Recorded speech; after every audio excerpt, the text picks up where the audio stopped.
So before we get into the video, I just want to cover my recent use of the terms lengthened partials, stretch focus work, shorten focus work, resistance curves, because the fact that I'm using those words and those terms as descriptors for what I'm doing, so you guys can understand what I'm saying, is not an endorsement of the overemphasis of those terms or those techniques for lifting.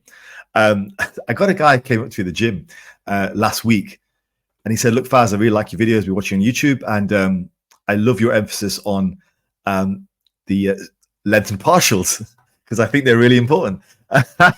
I thought, yeah, that's not what I was saying. that's not what I was saying at all. So just to clarify, my stance is and has always been that these things are currently overhyped, overemphasized, because most people won't find much use in focusing on lengthened partials or stretch related work or shorten related work, or even just to focus on resistance profiles. All of that is secondary to two things. Firstly, progressive overload in medium to high rep ranges with more weight on the bar. And secondly, probably more directly related to exercise selection, just finding exercises that are suited to you. Like seriously, most guys who watch these videos, and I'm going to go so far as to say most content creators on this platform as well, right? Because it's just the truth.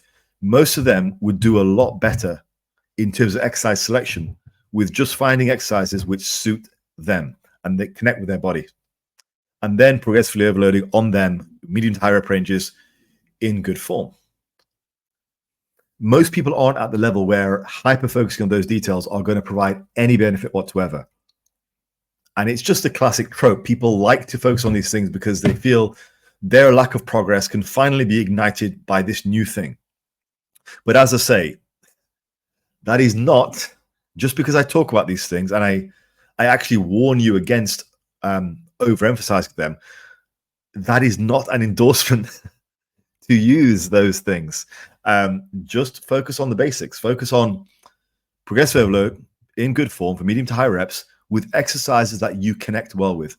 All the exercises that I do, I connect well with. They fit me, they suit my body type, and they feel good. Over time, you will probably create a shorter and shorter list of exercises which you connect with.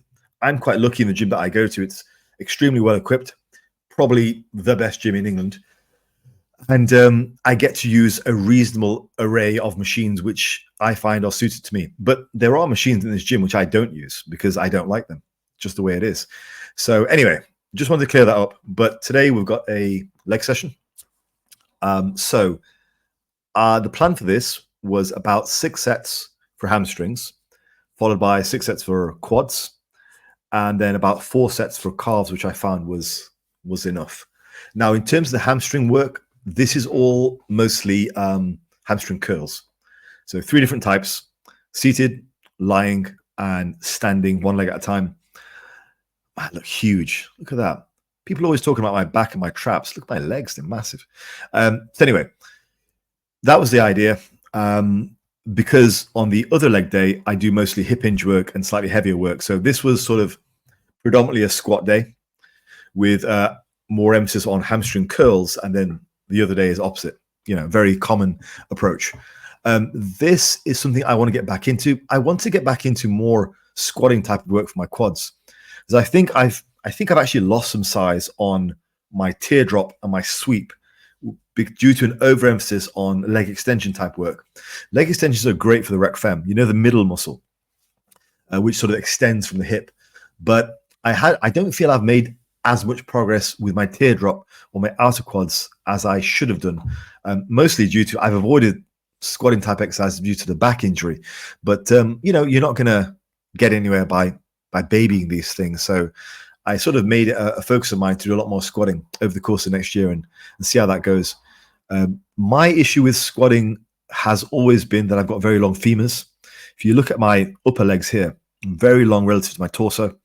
So when I was a powerlifter, it did make things difficult for back squatting. I almost always squatted with a slight forward lean, even when I went to high bar many years later. But with these machines, what I typically find is the longer your legs are, particularly your femurs, the higher up on the platform, you're better off putting your feet. Now, I know the typical advice is to put your feet low, but it's all relative.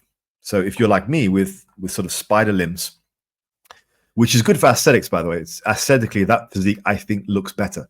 Then what you're probably going to have to do is raise your feet up a little bit higher, and that's still going to target the quads. I get better depth and better quads by having the feet high to enable me to get better depth. So if you're looking for sort of a tier list in terms of what are the most important factors for getting good quad stimulation, first of all, depth. That's the first thing. So whatever foot position allows you to get good depth, I think that's the primary thing. Everything else is secondary to that. Now, the second aspect, I think, probably would be feet position. So if you can get your feet lower on the platform while still getting great depth, then that's probably a good thing. But it's secondary to the depth. I personally don't find there's an issue with having my feet wide. I normally have to have my feet wide and toes pointed out to be able to get depth. I still mostly try and come down with my feet wide and my knees pointing mostly forward. I try not to spread them out too much because I find that's a bit more sort of adductor and maybe even hamstring. So my feet are wide, but generally speaking, my feet are wide and my toes are pointed out, but generally speaking, my knees are still tracking forward. That's how I'm able to get the best depth and the best focus on my quads. So after this workout, my quads were like jelly. So mission accomplished. Bit of mid-session posing for you guys here.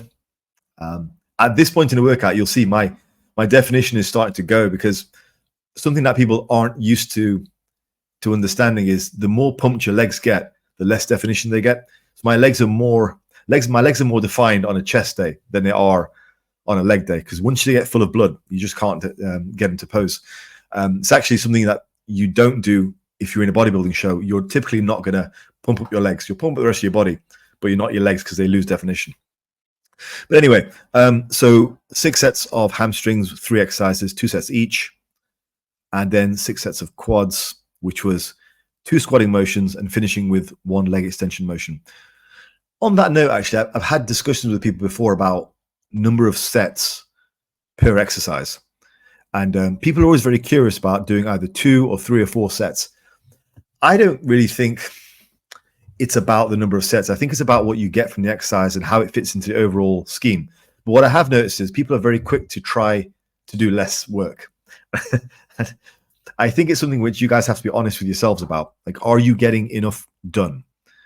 Are you able to work hard with the amount you're doing? It's about striking that balance. If you do too few sets, you may just be shortchanging yourself. If you do too many sets, your intensity may drop off because you've just got too much to do. So at the end of the day, it still boils down to you using your best judgment and making sure you just get a good workout. You leave the gym with a good pump, a good degree of, I guess, what you might call disruption in the muscles. You know, like if you're walking down the stairs out of the gym and your legs are a bit wobbly, that's probably a good thing. I'm not saying that's a be all and end all, but just like the pump isn't the be all and end all. But I mean, come on, let's be moderate about these things. We're at the point now where people think the pump and soreness and disruption is completely pointless. Don't be silly.